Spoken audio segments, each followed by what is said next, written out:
Okay, so how's everyone going? I am Dagrin, and this is a tutorial specifically teaching how to speedrun Mega Turrican.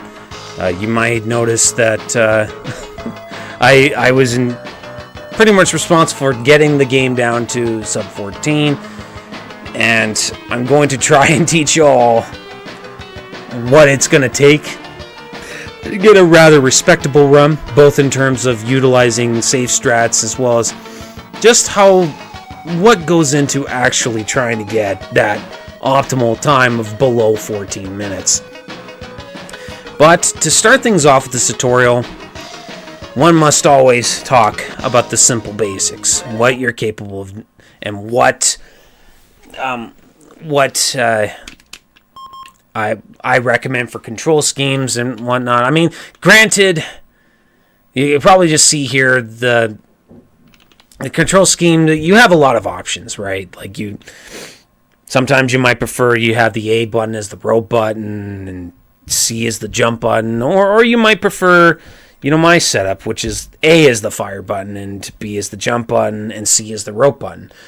There's really no wrong way. I prefer this control scheme, largely because, I got this type of thumb where I can hold down the fire button with the button and then use the base of my thumb to just roll along and hit the jump button where I need to. And then, of course, I want the rope button to be near the jump button so that when I latch on, I'm spending less time activating a jump right after latching onto something. So that's kind of my preference for a control scheme. It works the best for me anyways. The other thing I want to talk about is the difficulty settings. So this tutorial is mostly about normal mode. Easy mode you only can beat up to level 2 with, so it's not even really worth discussing easy mode. it really isn't. But in normal mode is the full game. Like, you will complete the game from beginning to end. It's the average normal gameplay. Hard mode is the same thing, you just don't have continues, so it's much riskier. If you actually game over, you don't get another chance, it's literally game over. And you take more damage. That's the main difference with hard mode. But that's kind of the options. Oh, and don't worry about the rapid fire. That should always be on. There's no reason to have it off.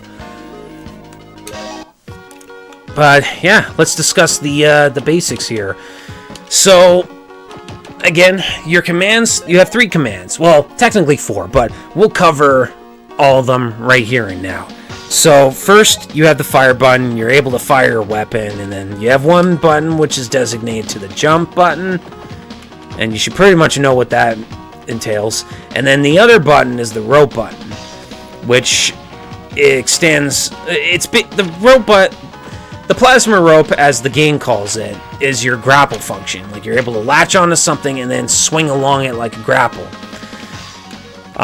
One special thing about controlling the rope button is that you actually are able to direct where you want to aim the rope. If you just press the rope button, he'll actually assume a diagonal position like that. So, taking that into advantage, we actually can latch on to a certain angle by just simply getting down the muscle memory like this. And, you might notice that I'm able to grapple certain spots really quickly, and that's what allows me to actually get the muscle memory down for latching onto particular places really, really quickly. It's just something as simple as the muscle memory associated. Because again, we already know that by pressing the rope button, we assume the 45-degree aim. So by just holding it a little bit, we know to aim. We know how much we have to hold it to gain an even steeper angle with the rope.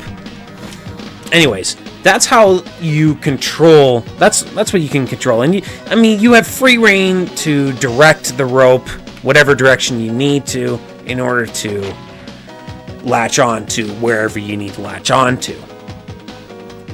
And that's how the rope function works at its most basic level. The last function is the bomb. Now, the bomb, actually, I should probably highlight this first before we even discuss anything else in the game. With the 3-button control setup, because of the limited number of buttons you have, bombs are down and C, simultaneous, like so. Unfortunately, you can't activate bombs while you're in Energy Wheel. And this is another function with the control. In order to go into Energy Wheel, you press down and B. That's, I guess, the 5th function. I forgot to mention the Energy Wheel. There's your 5th function. So this Energy Wheel here, that's your 5th ability. And unfortunately, with the 3-button controller, you're not able to actually activate bombs while in Energy Wheel. I'm actually pressing down and B while in Energy Wheel there, and it wasn't activating. And this is the limitation of the 3-button controller. So, taking that into account, we're going to switch this controller, because we do not. If you want to learn this game as a speedrun, you cannot with the 3-button controller. You gotta use the 6-button controller. It's one of the few games where you cannot get away with it with any other type of controller. So, in interest of keeping things up to speed, here is your 6-button controller. This is the official Sega controller, 6-button controller. You got your main 3 buttons here, all doing the same exact function. And then you have these 3 smaller gray buttons here. And this is the X, Y, and Z button. And their only function is to activate a bomb. They don't do anything else. Every single one of these buttons is just your bomb button. Which you might think it seems excessive, right? But because of the limitation of the 3-button control scheme setup, you know, you're not able to utilize these bombs properly in an optimal manner. But with the 6-button layout, watch this. You can see that I'm still in ball form. I was able to activate the bomb. And that's the advantage of the 6-button control scheme. So, I guess that kind of at least covers why we use the 6-button control scheme and kind of how we use the bombs. So let's talk a little bit about the Energy Wheel, since we've displayed that you're able to do this. So the first thing you'll want to know is that actually, let's get past this group here first, since that's pretty important. And also, I'm going to destroy these guys so that they're not causing any issues. Okay, so now we got this little bit of a stair climb here, and I'm going to unveil a little bit of tech involved with the Energy Wheel. Okay, so the first thing that you might want to know is that when you roll into Energy Wheel, you're able to actually mid-air short hop. You're able to, basically, if you've ever played Donkey Kong Country, you know how Diddy can do the cartwheel and then jump in mid-air. This game does the same exact thing with the Energy Wheel. Don't do it in Super Turrican. You will die in that game if you do it there, because it works very differently. But in Mega Turrican, you're able to jump in midair, and so it makes things a little bit simpler in dealing with more tricky jumps. If there are jumps you feel you can't do, well, there you go. You should be able to have no issues now. But it doesn't end there. But wait, there's more. There is a little bit of tech involved with the Energy Wheel. I like to call this the quick drop tech.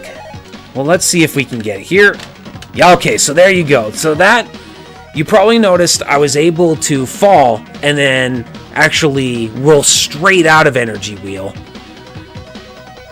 just by simply tapping the B button. And you're probably thinking, how did we do that? How is that possible? Normally, when you press B, you short hop out of it, right? But if you tap the B button rapidly enough, and perhaps maybe even softly enough, I don't know which one, by the way. It's one of those two. you're able to roll straight out of it like that. It takes practice. Everything takes practice, of course, but really important that you learn to do this trick. It's pretty simple, and it shouldn't take much of any practice. It's really something that's an integral part of the game, and there's really no reason not to learn it. Sometimes you will want to short hop, again, when you're making longer jumps across gaps, chasms, whatnot. But sometimes you want to quickly roll through an area and drop as quickly as you can down to the next area. There's plenty of areas where you're going to be faced with that particular type of obstacle, or that kind of thing. You want to save as much time as you can. Well, learning that quick drop tech allows for that. And that's really all there is about the tech with Energy Wheel. But before we move on from the Energy Wheel, you might have noticed that... Oh, let me see if I aim. Let me drag this thing over. Okay, so I intentionally shot this plasma beam. You see that it's making contact with that white bar right underneath the health bar? Okay, so, sorry, that colored health bar, that colored bar right below the word energy, that is your health bar. You run out of that, you die. Doesn't need much more explanation than that. But the white bar underneath it is what's really important. That is your energy wheel resource bar. If you run out of that white bar in a level, you cannot use energy wheel until you've beaten the level. There's no way to replenish this resource. That's all you got. Thankfully, most levels don't usually have you depleting your energy wheel. Most, anyways. Stage 3 in particular, I know you can't really use it up. Actually, you know what? I'm wrong about that. Only stage 3 is the exception to the rule. Every other stage, it's important to use your energy wheel efficiently. Yeah, sorry. My mistake. Let me correct that. So, use of energy wheel is very, very important. Sorry about that. But, yeah. You cannot replenish the bar until you complete the level. Thankfully, with my route, I've kind of ironed out and tried to utilize the most efficient way possible. Sorry. Wow, I butchered that sentence. What I mean to say is, my route has pretty much accounted for utilizing energy wheel in the most efficient and best and fastest way possible. So, thankfully, you follow my guide, you shouldn't have to worry about the energy wheel at all, is what I'm saying. Right, so, since that covers energy wheel, I guess now we should probably talk...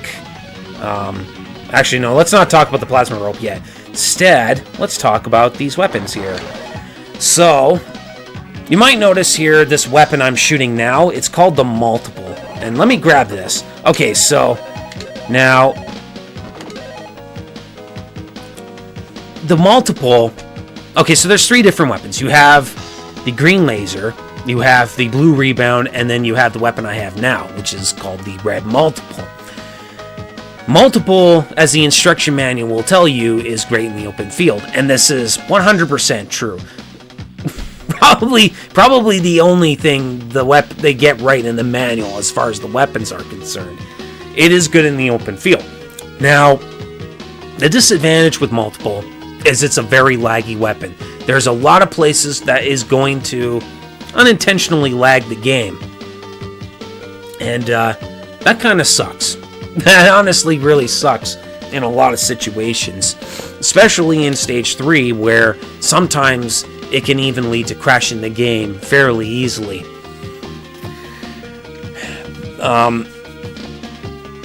It's not a bad choice, as a backup in case you lose rebound. If you need to fight a boss and you lost your rebound, you had to choose between laser and multiple, yeah, you got to use multiple. That just goes without saying, right?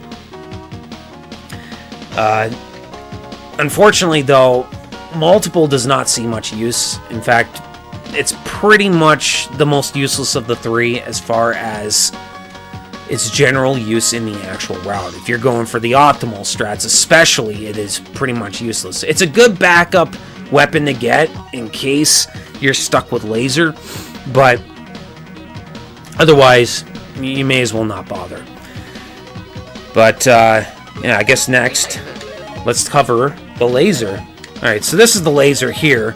This big, gigantic green laser. By the way, in order to get the laser that big, you gotta upgrade it 3 times. I should probably mention that now. Each of these weapons can be upgraded 2 or 3 times. They only have 3 levels each. With the red multiple, you gain more multiple bullets on the screen. With the green laser, it powers up to a much bigger laser than the one you're seeing there right now, and it increases its hitbox greatly. And I think in the case of Rebound, it just increases its damage as a whole. I can't confirm that for sure, but I'm pretty sure that's what it comes down to. I'm pretty sure it just increases the damage. Which doesn't seem like much, but well, it's a pretty big deal. We'll get to that though. But, staying on topic with the green laser, this green laser here, the green laser is the weakest weapon in the game. Which, by default, most people probably assume, oh, that probably makes it the worst weapon in the game, and I'm not going to deny that. It is pretty bad, but oddly enough, I've managed to route it to have probably the most effectiveness in being able to complete the first 2 stages. The first 2 stages, the fastest. Believe it or not, Rebound does not hold up on the damage scale in the speedrun for the first 2 levels. The laser actually comes out on top, which is crazy. It never used to be this way before I picked it up, but it is. And I've managed to route it as such. And that really is just attributed to its main advantage, which is its extremely generous hitbox. It is able to outright hit its targets with absolutely no effort at all. Like, it will clear enemies out easier than the Rebound in a lot of cases because of the generous hitbox it offers, at least in the early game. Past stage 2, not really. It's terrible. You do not want laser after stage 2 for pretty much the rest of the game.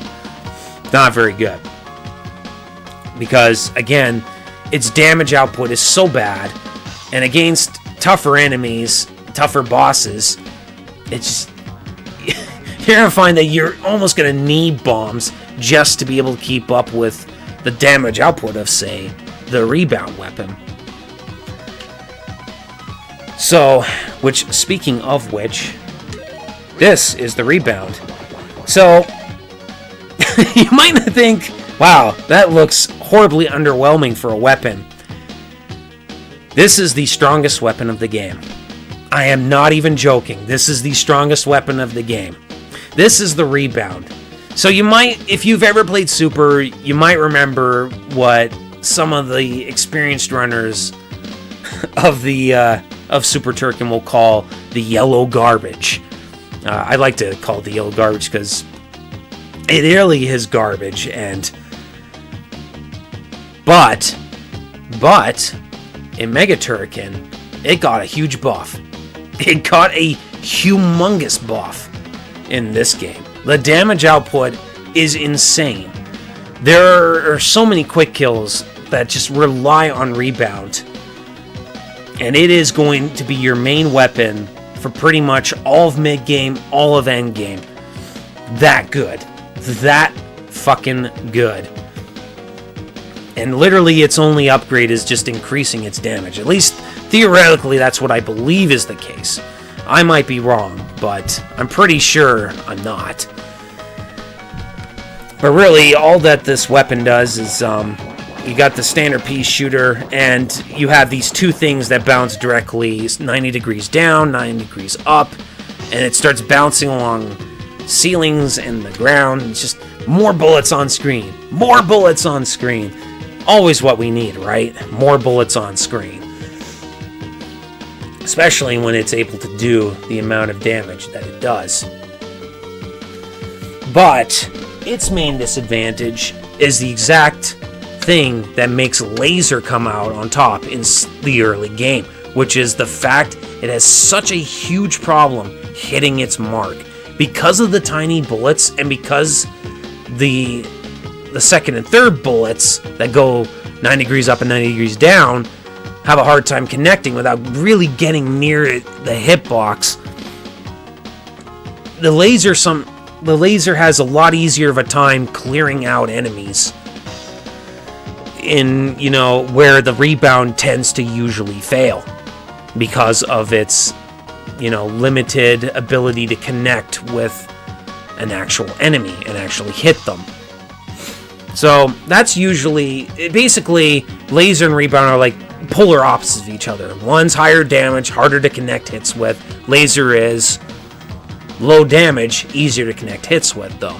That's kind of the trade-off between those two weapons, and well, multiple's just that backup weapon that we use in case, we have one or the other weapon when we don't want one or the other weapon. And that's kind of the weapons. I've already discussed about the upgrading.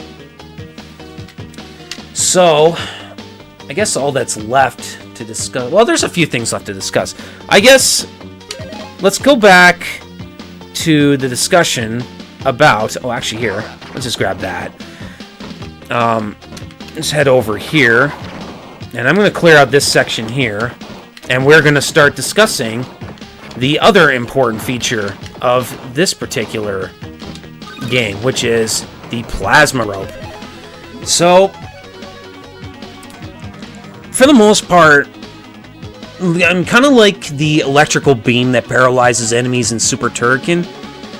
Mega Turrican has its own special feature, and it's not the electrical beam. In fact, that's not even present at all in this game. Instead, Mega Turrican is given the plasma rope, which, as we stated already, is the grapple beam. This allows you to latch onto something, jump over, swing across. Very, very useful tool. But not only does it serve as a way to get across gaps like this, let's latch onto this side here, and then we're going to jump up, and then we're going to double jump, basically. So it serves as a double jump feature, too, and gives you a way to get up to higher places than you normally could with a regular jump. So that's its second major use. So, really useful tool. Unfortunately, though, there is a drawback with the grapple beam. And I don't know if it's intended or not, but sometimes with the plasma rope, so things like this can happen, where the thing has a problem detaching. And in order to detach, you have to press the rope button again, like that. And this kind of is annoying, because it can lose you time where you don't want to lose time. Because when you want to keep moving forward, you have to stop and you have to detach the rope properly. Well, you don't have to technically stop, but it's hard to multitask. And you have to fully land on the ground, I think, before you can actually detach the rope from you if it doesn't properly detach. So let's see if we can demonstrate that again. Nope, that was fine. There we go. So unfortunately, here we are. And we're kind of stuck here there. Whoops. And this is it's very unfortunate when things like this happen, because sometimes when you really want to optimize a level and the level requires a lot of plasma rope, you have a tendency to frame perfectly jump while latched onto something. And I believe this is what causes this rope to not properly detach from its target, its initial target you latch onto. Which then leads to less optimization, because you have to detach from the rope before you can start properly rolling again and whatnot. Actually, yeah, you can't roll at all while the rope is actually detached. That's another important thing.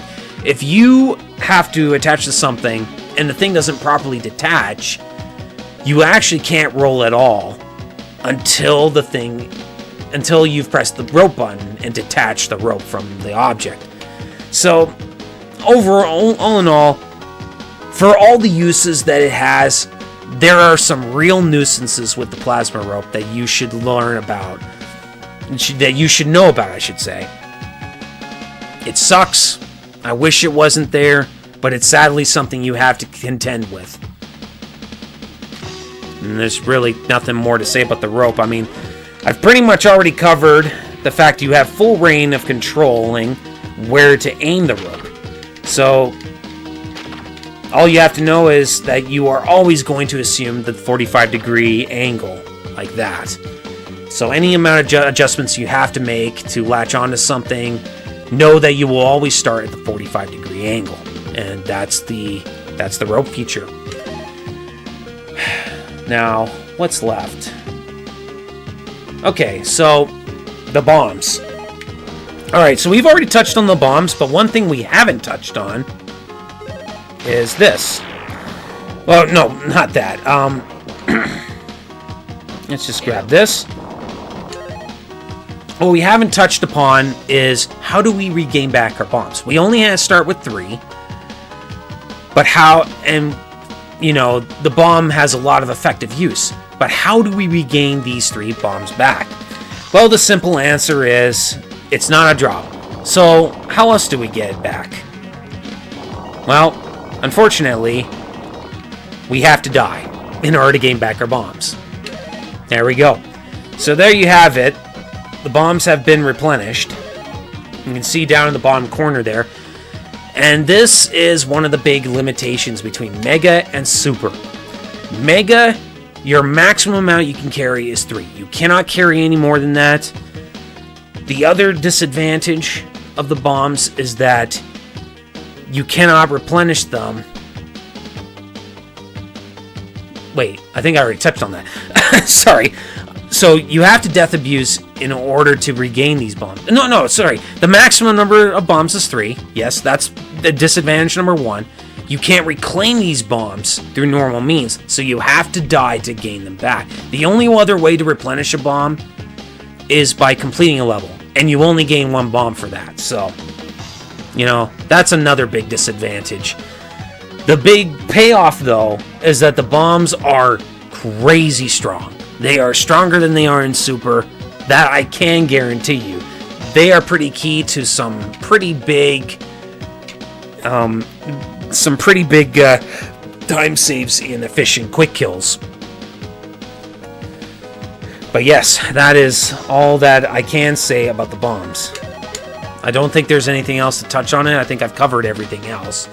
The last thing I do need to touch on, as far as the basics though, is the level codes. So there is a code to actually help you skip a level. And you will find it on GameFAQs, but they tell you a specific button to press, and this is actually incorrect.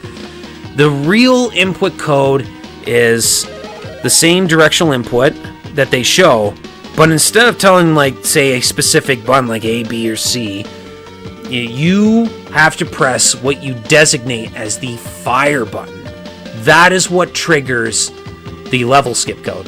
So as the final input, we press the fire button, which in my case is A, then we unpause, and that's how you skip a level.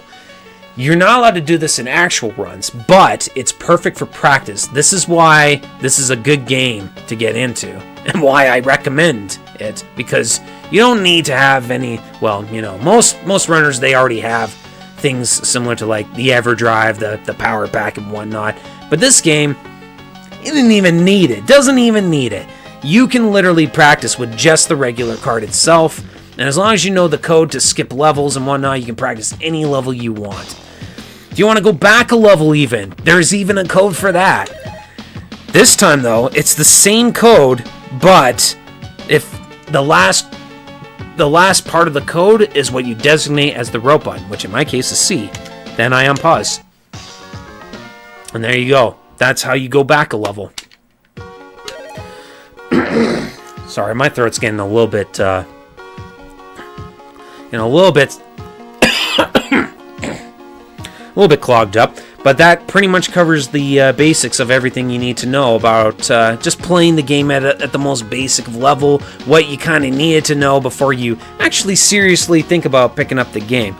But if you think that this game looks interesting, you want to pick it up, well, you'll have to stay tuned for when I touch upon the safe strat route, and subsequently the optimized route if you wish to take it a step further.